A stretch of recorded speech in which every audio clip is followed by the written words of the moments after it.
할렐루야. 다시 한번 부활하신 우리 주님의 은혜와 평화가 여러분 모두와 함께 하시기를 주님의 이름으로 축복합니다. 오늘 설교는 부활절 설교이기도 하고요, 지난 한 주간 우리가 함께 해온 십자가 묵상 기도회, 세상을 바꾼 24시간 시리즈의 마지막 설교이기도 합니다. 한 주간 저는 너무 좋았어요. 새벽에 일어나서 예배 인도하면 유튜브에 거기 우리 아이들이 그렇게 그 시간에 일어나서 댓글 달아주는데 너무 힘이 되었고, 우리 교회에서도 이런 예배가 문화가 될 수도 있겠구나.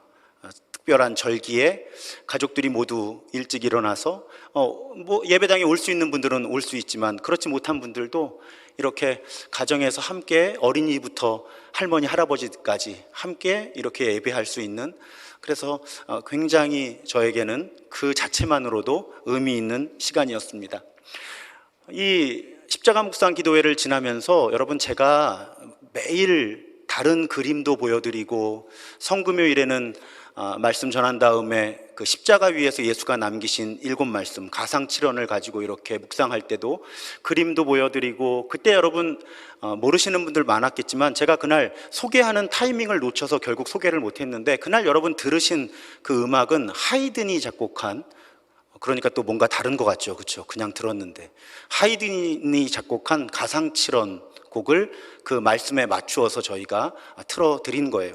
근데 아마 어떤 분들은 그렇게도 질문을 하실 거예요. 목사님, 뭔 그림인지 봐도 모르겠고 음악도 모르겠고 근데 왜 자꾸 그렇게 그림 보여주고 음악 들려주고 그러시는 거예요? 여러분 그러실 수 있는데, 제가 기독교 영성 전공이잖아요. 사람이 꼭 뭘 의식하고 의미를 알고 뭘 보고 들을 때만 그 영향을 받는 게 아니에요. 내가 전혀 의식하지 않고 의미도 알지 못하고 모르는 것을 보는 것도 우리에게 영향을 미쳐서 우리를 변화를 시켜요. 음악도 마찬가지예요. 음악은 아주 힘이 강한 미디어거든요. 그래서 그 음악이 어떤 의미인지를 우리가 알지 못해도, 그래서 여러분 제 또래이신 분들이 여기 많이 계신데 어렸을 때 무슨 말인지도 모르는 팝송들 많이 들으셨잖아요. 그냥 좋잖아요. 나중에 가사를 살펴보면 정말 영어를 하나도 모르는데 못 알아듣는데 그 가사가 그 가사인 것 같고요. 음악에 힘이 있거든요. 그래서 제가 자꾸 좋은 음악을 들려드리려고 애를 쓰는 거예요. 그러면 여러분들이 어떤 그림을 내가 보았는지, 어떤 음악을 들었는지, 그 의도가 무엇이고 메시지가 무엇인지까지 도달하지 못해도 그 내가 본 그림과 내가 들은 음악이 나를 변화시키는 거죠. 이건 하나님을 언급하지 않는 그 세속적인 학문에서도 그런 이야기를 하는데, 하물며 우리는 살아계신 하나님의 능력을 믿는 사람들이잖아요. 그래서 제가 자꾸 저를 통해서 이렇게 선포되는 말씀이라고 하는 미디어도 있지만 자꾸 다양한 것들을 보여드리고 들려드리면서 그런 미디어들을 통해서 하나님이 우리를 변화시키시는 그런 도구로 사용하기 원해서 그런 일들을 하고 있는 것입니다. 그래서 이번에 하여튼 다 감당도 못하면서 저는 늘 하고 싶은 게 많잖아요. 이번에 교회사 끝나면 좋은 그림들을 좀 골라서 그림을 보고 함께 그림에 대해서 설명해드리고 그림을 묵상하는 그런 유튜브 컨텐츠를 좀 만들어 보면 어떨까, 그런 생각도 좀 해보곤 합니다. 그런 의미에서 오늘도 그림 하나를 보면서 말씀을 시작해 보려고 합니다. 여러분 지금 보시는 그림은 이탈리아 초기 바로크 시대를 대표하는 화가 카라바지오의 도마의 의심이라는 이름의 작품이에요. 여러분 아시는 것처럼 도마는 예수의 부활을 믿지 못했던 제자였죠. 그래서 다른 제자들이 예수께서 부활하셨다고 막 이야기를 하는데 도마는 못 믿겠다고 합니다. 그러면서 그런 말을 하죠. 내가 손의 못자국을 보고 옆구리에 창자국에 손을 넣어 봐야 믿겠다. 그랬더니 정말 예수께서 제자들을 찾아오셨을 때 도마 보고 못 믿겠지, 이리 와서 한번 넣어봐, 그렇게 말씀을 하세요. 실제로 성경 요한복음 본문에서 도마가 옆구리에 손가락을 넣어봤다는 기록은 없어요. 그냥 한번 넣어봐, 그리고 믿어. 그런데 기왕이면 안 보고 믿으면 더 좋겠지, 이런 취지의 말씀을 예수께서 하시는 거예요. 그런데 이 작품에서 카라바지오는 예수께서 그 못 믿는, 불신하는 도마의 손을 이렇게 이끄셔서 자신의 옆구리에 손가락을 넣어보게 하시면서 스스로 부활을 이렇게 증명해 주시는 그런 친절하신 그런 예수 그리스도의 모습을 그려내고 있습니다. 근데 여러분, 예수의 부활을 의심했던 것은 과연 도마뿐이었을까요? 아니죠. 죽은 사람이 다시 살아났다는 것을 믿기가 오히려 쉽지 않죠. 그런가 하면 여기 계신 여러분들께 한번 여쭤볼게요. 여러분은 모두 예수의 부활이 역사적인 사건이라고 믿고 계신가요? 그러신 것 같아요. 우리 어린이 몇 명은 아니에요. 그러면 이렇게 또 여쭤볼게요. 여러분께서 누군가에게 복음을 전하시면서 예수의 부활을 말씀하시면 사람들이 쉽게 납득을 하든가요? 납득을 할까요? 그런데 왜 예수는 굳이 부활을 하셔서 의심할 수밖에 없는 일을 하셨을까? 여러분 그런 생각 안 해보셨죠? 너무 믿음이 다 좋으셔서 이제. 저는 그게 의심이 되었어요. 이번 주간에 그냥 논리적으로 생각해 본 거예요. 자, 누군가에게 복음을 전할 때 예수님이 우리의 죄를 대신해서 또 대표해서 십자가에서 죽으셨어. 그만큼 우리를 사랑하셨어. 여기에서 끝나면 오히려 복음을 받아들이기가 더 쉽지 않을까요? 그냥 예수가 십자가에서 우리 죄를 지고 돌아가셨는데 예수는 하나님이시기 때문에 영으로 영원히 살아계셔. 그냥 이렇게 복음의 메시지를 하나님이 우리에게 주셨으면 믿기도 쉽고 전도하기도 쉬웠을 텐데 왜 하나님은 몸의 부활이라고 하는 무리수를 두셔서 이렇게 믿기 힘들게 하셨을까? 그 질문을 제가 한 주간 오늘 설교를 준비하면서 묵상해 본 거예요. 그러면서 이런 생각을 하게 되었습니다. 하나님이 굳이 이렇게 예수를 몸으로 부활하게 하신 건 그래서 당시 사람들도 그렇고 우리처럼 앞으로 기독교인이 되려고 했거나 되는 사람들이 믿기 힘든 일을 이루신 것은 그만큼 부활이 하나님 입장에서 필요하셨기 때문이 아닐까. 중요한 사건이기 때문에 하나님은 이런 인간의 지식으로는 무리수인데 하나님은 굳이 이런 무리수를 둘 수밖에 없이 이 몸의 부활이라고 하는 예수가 몸으로 부활하셨다고 하는 이 사건이 하나님의 구원의 사건에 있어서 중요한 의미를 가지고 있었던 것은 아닐까, 그런 생각을 한 주간 해보게 되었습니다. 그렇다면 그 이유는 무엇일까요? 우선 그것은 예수께서 이 몸으로 죽음을 극복하셨다는 것입니다. 예수께서 몸으로 죽음을 극복하시고 부활하셨다는 것은 우리 몸도 죽음을 극복하고 부활할 수 있음을 증명해 준다는 거예요. 그래서 굳이 예수께서 십자가에 죽으시고 영으로 살아계시다고 그 흐름을 하나님이 선택하지 않으시고 예수의 죽은 몸을 살리시면서 우리 몸도 다시 살아날 것이다 하는 증거를 우리에게 안겨주셨다는 것입니다. 그런 의미에서 고린도전서 15장 20절은 이렇게 선언하지요.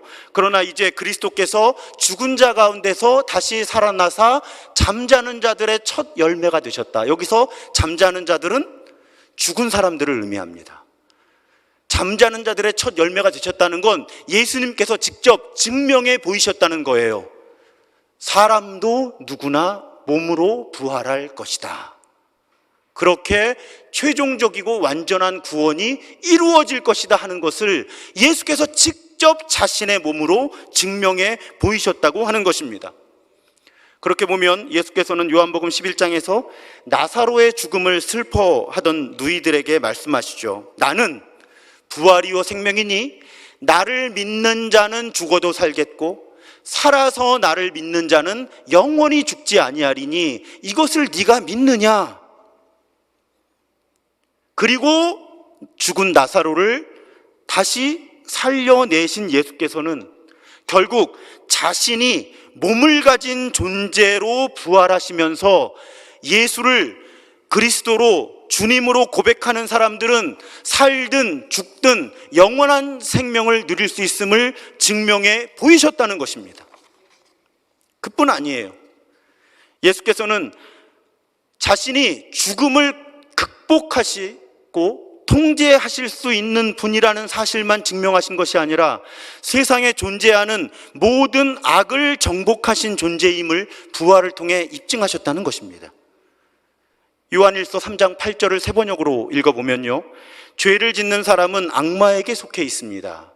악마는 처음부터 죄를 짓는 자이기 때문입니다. 하나님의 아들이 나타나신 목적은 악마의 일을 멸하시려는 것입니다. 그러니까 하나님의 아들 예수께서 이 땅에 나타나신 목적은 악마의 일을 파괴하기 위해서 이 땅에 오셨다는 거예요. 그런데 이 요한일서 3장 8절에서 악마의 일, 사탄의 일이 무엇인가? 죄와 타락에 빠져 있는 인간들을 노예로 삼는 것이 사탄의 일이에요. 그런데 예수께서는 이 땅에 오셔서 그 사탄의 일을 파괴하셨다. 그것이 부활의 사건을 통해서 증명되었다고 하는 것입니다.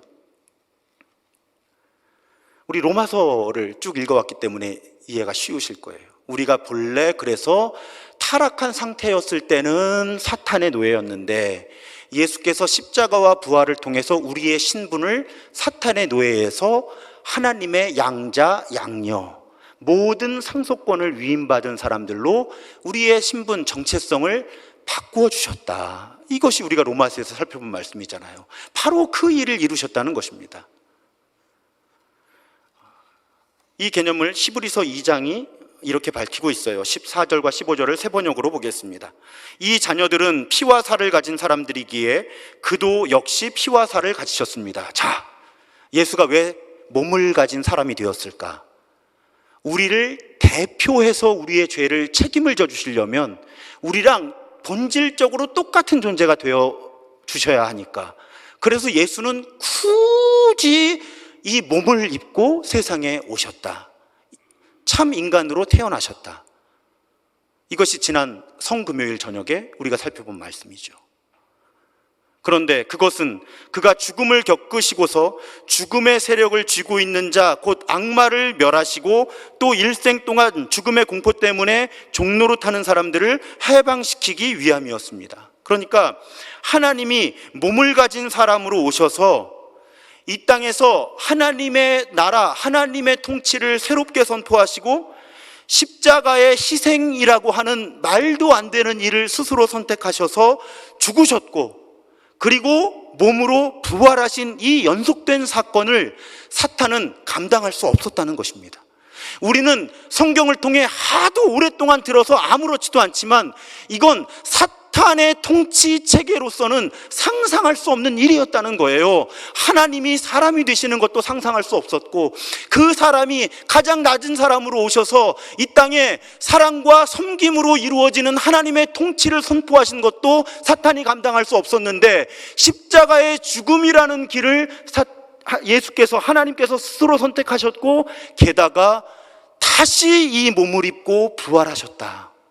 사탄은 그것을 감당할 능력이 없었다는 것입니다. 그래서 예수께서는 부활을 통해서 비록 잠시 동안은 우세한 것처럼 보이는 죄와 악과 죽음이 최후의 승자가 아님을 보여주셨다는 거예요. 이런 의미에서 십자가와 부활은 승리예요. 승리입니다. 죽음과 악으로부터의 승리예요. 그러면 여러분, 십자가 묵상기도회를 통해서 쭉 살펴본 십자가와 부활이 우리를 구원하는 논리, 그 퍼즐의 세 가지가 이제 다 완성이 됩니다. 가장 우리가 전통적으로 알아온 논리는 대속의 논리라고 말씀드렸죠. 예수께서 우리를 대신해서, 그런데 저는 대신이라는 말보다는 대표하셔서라는 말을 더 좋아한다고 말씀드렸습니다. 예수께서 모든 사람의 죄를 대표해서 그 죄를 감당해 주셨다. 이것이 대속의 논리고요. 또 우리가 무엇을 배웠죠? 도덕적 감동, 도덕적 영향력, 우리가 십자가와 부활을 감당하신 예수를 묵상할 때, 이것이 정말 인간의 삶이구나, 이것이 정말 하나님의 형상의 삶이구나 하는 것을 우리가 깨닫고 십자가에 변화시키는 능력에 따라서 우리가 더욱 예수 닮아 살아가는 존재가 되어가는 것, 이것이 십자가가 우리를 구원하는 도덕적인 영향력이다 하는 것을 배웠습니다. 그리고 오늘 마지막 퍼즐은 승리자 그리스도, 오늘 설교의 제목이에요. 승리자 그리스도라고 하는 이론이에요. 예수께서 십자가와 부활을 통해 사탄과 사탄의 하수인들의 모든 능력을 무력화시키셨다는 것입니다. 그래서 십자가와 부활이 우리를 구원한다, 이것이 승리자 그리스도라고 하는 고백이 갖고 있는 의미예요. 여러분, 과거 전쟁 영화나 혹은 여기 어린이들, 청소년들이 많은데 그 SF 영화, 우주에 막 전쟁이 일어나고 이런 영화들을 보면은 그냥 SF 영화를 예로 들게요. 막 우주선들이, UFO들이 날라와서 막 지구인들을 다 멸절시키는 지경에 이르거든요. 그런데 그 우주선들은, UFO들은 모함이 있어요. 모선, 항공모함 같은, 그게 떡하니 버티고 있습니다.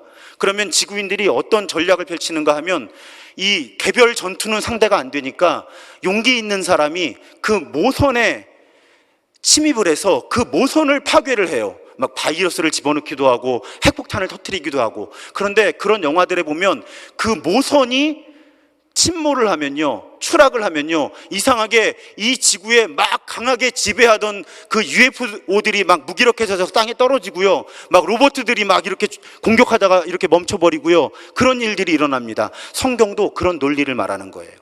예수께서 십자가와 부활로 사탄을 무력화시키셨을 때 사탄의 하수인들도 무력화시키셨다는 거예요.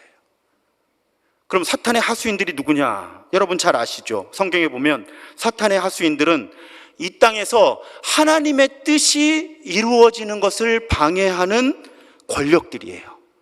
정치 권력, 경제 권력, 종교 권력.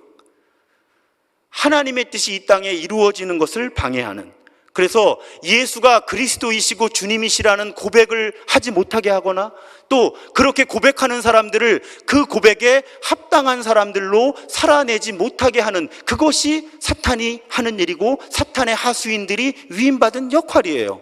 그런데 예수께서 십자가와 부활을 통해 사탄을 무기력화시키실 때 사탄의 하수인들도 이미 무기력해졌다는 것입니다. 그것을 단적으로 고백하고 있는 성경이 골로새서 2장 15절이에요. 통치자들과 권세들을 무력화하여 드러내어 구경거리로 삼으시고 십자가로 그들을 이기셨느니라. 그러니까 여기서 통치자들과 권세들은 이중의 의미를 갖습니다. 사탄을 의미하기도 하지만 사탄의 하수인들을 의미하기도 하는 거예요. 괄호 열면 로마 제국 너희는 이제 끝이다, 괄호 닫고, 이 의미가 저기 담겨 있는 거죠. 당시 하나님의 저항하는 정권에 대한 경고이기도 한 거예요. 궁극적으로 부활은 예수와 대적했던 모든 힘, 그러니까 사탄이라고 하는 궁극적인 힘부터 시작해서 예수를 재판하고 십자가에 못 박았던 그런 정치 권력과 종교 권력들까지 그 모든 힘에 대한 예수의 승리를 입증한 사건이라고 하는 것입니다. 사랑하는 여러분, 그런 의미에서 부활은 승리예요. 언젠가 제가 D-Day와 V-Day의 차이를 설명드린 적이 있어요. 이게 세계 제2차 세계대전에서 유래한 개념인데요, 노르망디 상륙작전이라는 것이 일어나면서 사실상 전쟁은 연합군의 승리가 굳어집니다. 그게 D-Day예요. 작전이 이루어진 날. 그런데 전세는 이미 기울었는데 이 나치의 남은 잔당들은 끝까지 저항을 하죠. 그래서 최종적인 승리가 이루어지는 날이 V-Day예요. 그러니까 D-Day가 있고 V-Day가 있고요, 그 사이의 시간은 전쟁은 사실상 이미 끝났는데 남은 세력들의 저항 때문에 전쟁이 아직 이루어지는 것처럼 보이는 시간이 D-Day와 V-Day의 사이라는 것입니다. 지금 이 세상이 그때라는 거예요. D-Day가 이루어진 거예요. 예수가 십자가와 부활을 통해서 이미 악과 악의 하수인에 대한 승리를 선포하시고 이루신 날이에요. D-Day가 바로 그 날이었던 거예요. 2000년 전에. 그런데 V-Day가 아직 오지 않은 거예요. 아직 사탄과 사탄의 하수인들은 뭔가를 해보려고 한다는 거죠. 하나님은 시간을 두시는 거예요. 왜요? 한 사람이라도 더 구원받게 하시기 위해서. 그런데 사탄과 사탄의 하수인도 이 시간에 성실한 거예요. 왜? 한 사람이라도 더 예수를 그리스도로 주로 고백하지 못하게 하느라고. 그래서 혼란스러워 보이는 이 시간이 저 D-Day와 V-Day의 사이라고 하는 것입니다. 그런데 제가 존경하는 목사님의 설교 제목 가운데 이겨놓고 싸운다라는 제목이 있어요. 이겨놓고 싸운다. 바로 우리를 향한 선포죠. 이미 D-Day에 예수께서 십자가와 부활로 승리를 이루셨다는 것입니다. 그래서 우리가 지금 하고 있는 싸움은 이겨놓고 하는 싸움이라는 거예요. 이겨놓고 하는 싸움이라는 것입니다. 결과가 바뀌지 않는다는 거예요. 결과가 바뀔 수 없다는 것입니다. 이 저항이, 악과 악의 하수인들의 저항이 강력해 보이고 마치 온 세상과 우리를 무너뜨릴 것처럼 보이지만 사실 우리는 이겨놓고 싸운다는 것입니다. 그 메시지를 예수께서 십자가와 부활을 통해 우리에게 강하게 증언하신 것입니다. 그래서 이렇게 십자가와 부활이 악과 악의 하수인들에 대한 승리를 선포한다면, 그러면 여러분, 부활절이 우리에게 주는 아주 실제적인 힘은 무엇일까? 한마디로요, 희망입니다. 희망. 하버드 대학교 의과대학 교수를 역임했던 제롬 그루프먼이라고 하는 암 전문의예요. 이분이 쓴 책 가운데 희망의 힘이라고 한글 제목이 붙어 있는 책이 있어요. 희망의 힘. 근데 제가 찾아보니까 희망의 힘이 원문이 아니고요, 영어의 원제는 희망의 해부학이라는 책이에요. 희망의 해부학, 아나토미 오브 홉. 그리고 부제를, 보통 부제가 중요하거든요, 영어 책들은. 부제를 살펴보니까 뭐라고 붙어 있는가 하면 어떻게 환자들이 절망을 극복하는가. 이분이 암 전문의였다고 말씀드렸잖아요. 30년 동안 암으로 죽음을 직면하고 있는 사람들이 어떻게 이 암을 극복해내는지를 관찰한 후에 그런 결론을 내린 거예요. 그 책에 이런 문장이 있습니다. 희망은 우리에게 환경에 직면할 수 있는 용기와 그것을 극복할 수 있는 능력을 준다. 진정한 희망은 나의 모든 환자에게 내가 처방하는 어떤 약이나 치료만큼 중요하다는 것이 증명되어 왔다. 그래서 이분이 사실 의사 입장에서 본인이 하고 있는 치료, 의학적인 접근 외에 눈에 보이지 않는 다른 요소를 얘기하는 것은 쉬운 일이 아니에요, 사실은. 그런데 이분은 30년 동안 암 전문의로 살아오면서 희망이 답이다라고 하는 것을 부정할 수가 없었다는 것이죠. 그래서 이분이 그런 얘기를 해요. 막연해 보이는 희망에도 실용적인 가치가 있다는 거예요. 그러니까 그 희망이 구체적이지 않아도 그냥 막연해 보이는 그런 희망마저도 우리에게 실용적인, 실제적인 가치가 있다고 하는 거예요. 그래서 본인이 시도하는 암 중환자에게 시도하는 어떤 처방, 약 처방이나 치료 방법, 그거만큼 환자가 희망을 갖고 그 병에 직면하는 것이 의미 있는 일이었다. 이렇게 고백하고 있는 것입니다. 그러면 여러분, 희망에 그러한 능력이 있다면 우리는 삶의 어려움에 직면했을 때, 그리고 이 세상의 악의 문제에 직면했을 때 우리는 희망의 이유를 찾아야 한다는 것입니다. 희망의 이유를 찾아야 한다는 거예요. 그래야 무너지지 않고 이겨낼 수 있기 때문이에요. 그런 우리에게 가장 강력하고 궁극적인 희망의 이유가 되는 것이 바로 예수의 부활입니다. 이것만큼 강한 희망의 근거가 없는 거죠. 그러니까 우리는 삶이 힘들고 어려울 때, 희망이라고는 갖기 어려울 때 예수의 부활로 돌아와야 합니다. 그 부활을 묵상해야 하는 거예요. 그 부활만큼 강력하고 궁극적인 희망의 근거는 없습니다. 예수가 부활을 통해 죽음과 악을 모두 극복했기 때문이에요. 예수의 부활이 희망의 원천입니다. 그래서 미국의 문학가이며 목회자였던 프레드릭 뷰크너라는 분이 이런 말을 했더라고요. 부활은 최악의 일이 결코 최후의 일이 아니라는 의미다. 부활은 최악의 일이 결코 최후의 일이 아니라는 의미다. 여러분, 우리가 살아가다 보면 최악의 상황을 만날 때가 있어요. 개인적으로는 몸과 마음의 어떤 난치병, 불치병을 앓게 되기도 하고요. 또 심각한 사고를 당해서 영구적인 장애를 갖게 되기도 합니다. 재정적으로도요, 파산할 지경에 놓이기도 하고요. 신용불량자가 되기도 하죠.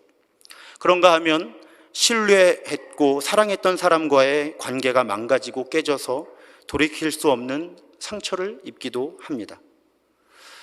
우리 개개인의 삶에 그런 최악의 상황이 나타나고요. 그런가 하면 이 세상에서 일어나는 일 가운데도 우리는 자주 최악의 상황을 경험하지요. 우리는 코로나19 팬데믹이라고 하는 인류 최초의 초유의 사태를 경험하고 있습니다. 그런가 하면 정치, 경제, 사회, 문화, 종교의 양극화는 간격을 좁힐 가능성이 거의 없어 보입니다. 생태계는 돌이킬 수 없는 손상을 입어서 우리 인류 전체의 생존을 위협하고 있고요. 이런 상황 속에서 우리는 차별과 편견, 증오와 혐오로 오염된 폭력 때문에 고통받습니다. 도무지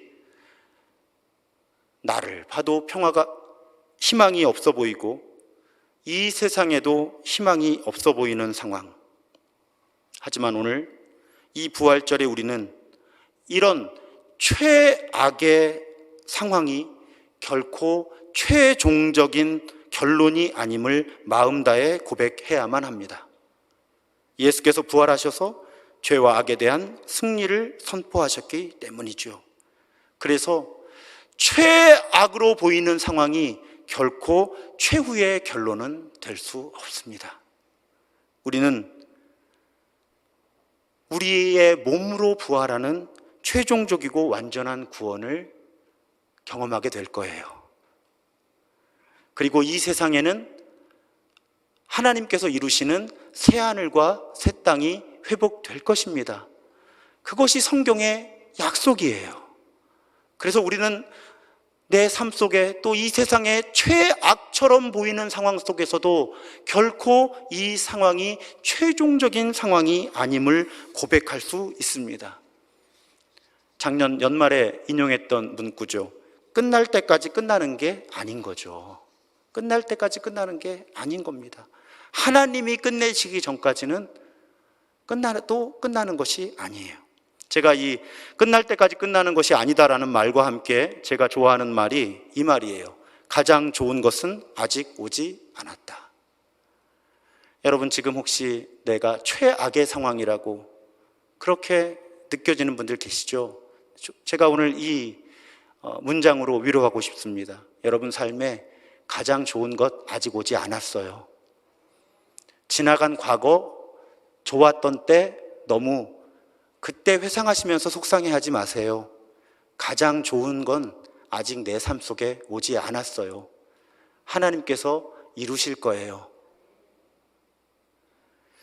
여기 어린이 청소년들이 있어서 예화 하나를 더 준비했는데, 제가 요즘에 많이 들었던 음악 중에 그 음악만 들은 건 아니에요. 또 시험 들지 마세요. 제가 최근에 가장 많이 들었던 음악 중에 브레이브걸스의 롤린이라는 음악이 있어요. 역시 많이 모르시는군요. 이런 명곡을 모르시다니. 자, 브레이브걸스가 이 곡을 발표한 것이 2017년이에요. 지금 2021년에 1위가 돼요. 그 사이에 이 브레이브걸스는 뭘 했을까요? 3년 5개월의 공백기를 거쳤고요. 앨범을 또 하나 냈어요. 그런데 그것도 묻혀버렸어요. 그 사이에 멤버들도 바뀌었고요. 멤버들 나이가 30이 됐더라고요. 이들을 지탱해 준 게 하나 있더라고요. 군부대 위문 공연이었어요. 사실상 그것밖에는 기회가 없었던 거죠. 뭐 100 정도도 갔다 오고요. 65회 기록이 있더라고요. 위문 공연을. 불러주는 데가 없으니까. 자, 그렇게 위문 공연을 다니다가 이제 한계에 온 거예요. 왜? 다음 곡도 묻혀버렸으니까. 그래서 서로 뭘 해야 할지 팀 해체도 닥쳐왔고요. 이제 나는 옷장사를 준비했었습니다. 나는 이런 일을 준비했었습니다. 그런 과정이었어요. 그러다 갑자기 역주행을 하기 시작하는데 그 역주행하기 불과 한두 주 전에 유나라고 하는 그 팀 멤버가 이렇게 아마 유튜브인 것 같아요. 이렇게 촬영을 한 영상이 있는데 거기에 정말 자포자기한 태도로 몇 가지 얘기를 해요. 근데 질문이 있어요. 그 질문이 무엇인가 하면 다음 계획이 뭐냐는 거예요. 그런데 이 친구가 정말 무기력하게 그런 얘기를 해요. 다음이 있을까요? 그런데 불과 1, 2주 안에 갑자기 유튜브에서 이 롤린이라는 곡이 인기를 얻기 시작하더니 한두 주 안에 인기가요 1위를 하는 거죠. 그래서 가수 비 아시죠? 모르시는구나. 비가 이렇게 케이크를 이 친구들한테, 시점은 제가 잘 모르겠는데 이렇게 선물을 하면서 거기 이렇게 글을 새겨줬더라고요. 버텨줘서 고맙다고. 여러분, 만약에 이 브레이브걸스라고 하는 그룹이 우리는 안 되는구나 하고 포기했다면 그들에게 오늘의 기쁨이 없었겠죠. 그들은 버텨냈기 때문에 지금 그 버텨낸 것에 대한 상을 받고 있다고 저는 그렇게 생각합니다. 브레이브걸스가 어떤 힘으로 버텼는지 잘 모르겠는데 우리는 예수의 십자가와 부활을 가지고 있는 사람들이에요. 그러면 여러분, 버틸 수 있지 않을까요? 버텨볼 수 있지 않을까요? 버티다 보면 이런 날이 올 줄 몰랐다 하는 날이 우리에게 오지 않을까요? 이 세상에 그런 세상이 회복되지 않을까요? 오늘 부활절 하나님은 우리에게 그 희망을 주시는 것입니다. 사랑하는 여러분, 가장 좋은 때 아직 오지 않았어요. 최고의 순간은 우리에게 아직 오지 않았습니다. 예수께서 부활하셨고요. 나도 부활할 거예요. 우리 모두 부활할 거고요. 이 땅에는 하나님의 나라 새하늘과 새 땅이 회복될 것입니다. 그때까지 살아계신 주께서 우리와 함께 하십니다.